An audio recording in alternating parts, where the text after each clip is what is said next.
Gabriel Guerra. Raquel Guerra, and you're Matthew's? Matthew's dad. Yes. Okay, so tell us about what you are hoping to accomplish. So basically, the DA's office reached out last week, and they let us know that today they'll be making the decision on the death penalty for Chris.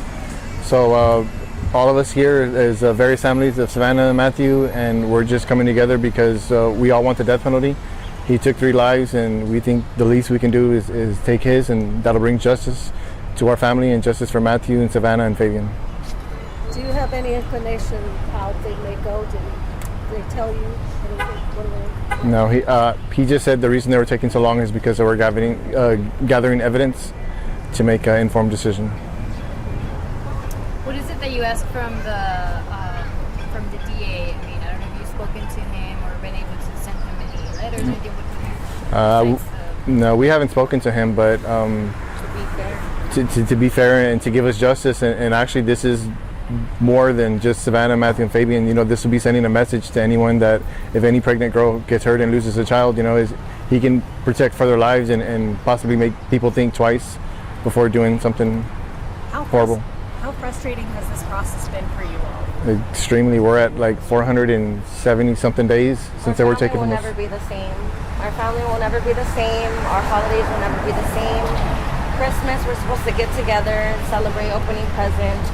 We have new babies in the family, and they'll never be able to grow up with baby Fabian. This has just been a really big tragedy, and our family's hurting, and I feel like they don't deserve to just get a slap on the wrist. I'm not trying to be ugly, but we're hurting, and I mean, like I said, we'll never be the same, and it's only fair to us and our families that we get justice that we deserve. I know that this is about seeking the death penalty, but your reaction to the fact that Christopher's dad is out on bond right now. He should have never been left out. He should have just stayed where he belonged. Just where his wife is at, that's where he should have been. He should have never been released. And she has a bond reduction hearing coming up. Well, I hope she doesn't come out either. May 15th. I hope and pray to God that they don't let her out, because how my great-grandson died, Fabian, and my granddaughter, Savannah, it wasn't right. It wasn't right for none of them 3 to go the way they did. And they need to pay for the consequences that they did. Because like she said, our family is torn apart. We'll never have them in our lives. You know, they need to pay for what they did. And it wasn't right for them to have given them a bond reduction for him to be out here in the world. It's not right, and it wasn't fair. So we want justice, and we're gonna get justice. Pray to God that we get it. That's our main goal here, for us to fight for our loved ones, for Matthew, Savannah, and baby Fabian. This is our goal right here. This is what we have to do. And we're going to continue until we get justice. Yep, that's what we're going to do. We're coming together as families because they took a big part of all of us. So until we get justice, we are going to continue to fight. Is the death penalty for Christopher enough? I don't think anything will ever be enough, if you just want me to be completely honest. We have a big void in our heart that will never be filled. So no, personally, I feel like that'll never be enough for any of us. Are you hopeful? With the conversation I had with Mr. Groomer, I believe he made it seem like some of the evidence that they obtained from the crime lab, it will show that Christopher's version of events wasn't true and that they were both executed and then Fabian suffocated to death. And we are also all working on, after this, we're working on Fabian's Law, where people who have anything to do with the death of a baby are not going to be eligible for bond, that they're going to have to stay in jail until their court date. Can you elaborate a little bit more on that? It's still in the working right now. We have a lady from North Texas who was touched by this case, and she has political contacts, and she's just got with us, and we took about 4 or 5 different laws and we pulled a little from each law and kind of put it together. But right now it's kind of hard to work on that when we have Ramon walking out and just us not knowing if we're going to get the death penalty. So, like I said, it's no bond for anyone that has anything to do with a baby being taken. It's very rare for the district attorney to seek the death penalty. I believe the last time was with Otis McCain, who fatally shot A police officer. A police officer. I know you said you're hopeful, but given how rare it is, do you think that the facts will...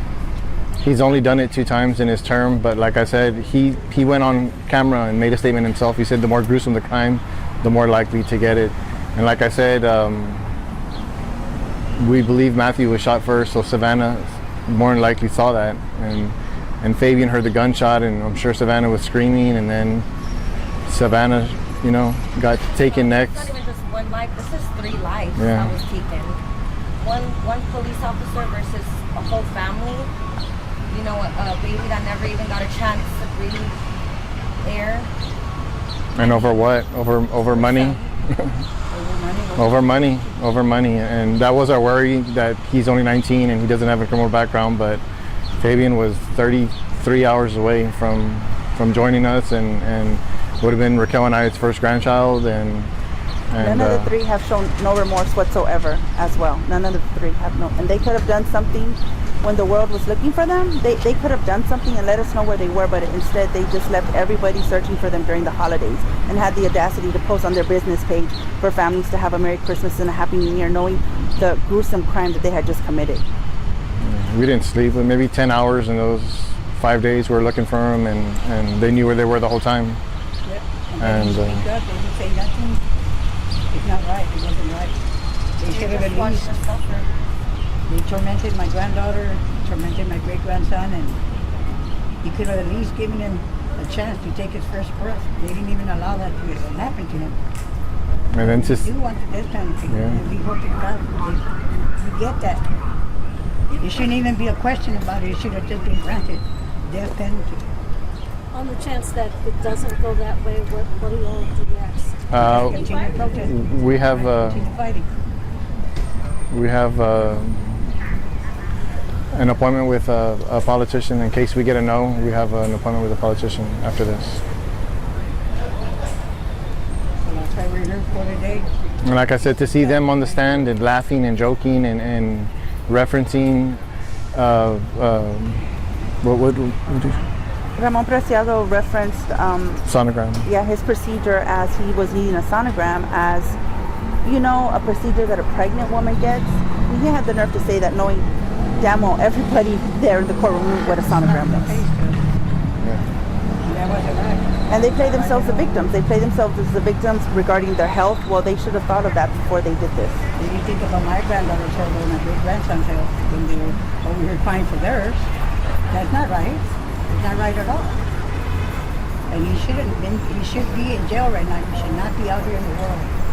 Even if he's on whatever he's on in his home, he shouldn't be out here. He should not be out here. They should have never let him out. So we're going to continue fighting as a family for our children. We're going to continue fighting till we get what we need, justice. And we're going to get justice. We need justice in our life. Even though they'll never bring them back, we need justice. We all here need a peace of mind to get through this. It's a hard thing we're dealing with. But they didn't care. They didn't care about her health, Matthew's health, my great-grandson's health. But now he's all worried about his health? That's not right. That wasn't right at all. He should have never been released. What's the biggest thing you want people to know?